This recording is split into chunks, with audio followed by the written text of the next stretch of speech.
babukeka bethokozile omaskandi abadumile onguKhuzani noJaiva Zimnike kanye noShwino Mtekhala. Nginibingelele nginamukele bakwethu ohlelweni lethu lezindaba iSP Media TV. Mawuqala ungena ku-channel yethu sicela ukuthi ulike uphinde usubscribe wenze njalo bakwethu nangokushare ilink yethu bakwethu udaba esilitholayo la sithola ukuthi uShwino ubonakale enkundleni zokuxhumana ehleli noJaiva Zimnike kanye noKhuzani bakwethu, kanti bekumnandi kusina kwenziwa njeyana asazi ukuthi oluphi uhlobo bebelihlanganisa ngoba kuyabonakala ukuthi ngathi ikhona into abaphezukwayo, kodwa ke angingandi kakhulu bakwethu.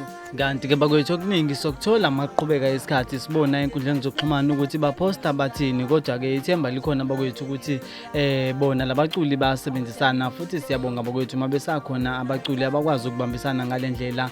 Kanti ke ukubona bona labaculi benza ngendlela benza ngayo kuyasijabulisa thina abalandeli babo. Kanti ke lokho nikwenzayo kuyisibonelo esihle nakwabanye abaculi abasafufusa abafisayo ukufana nani, niqhubeke njalo nenze. Mina ke bengikuphethe bakwethu kanamhlanje kusaphelile, ngicela ukuthi ningibambe odabeni olulandelayo ngokuzayo. Ngiyabonga.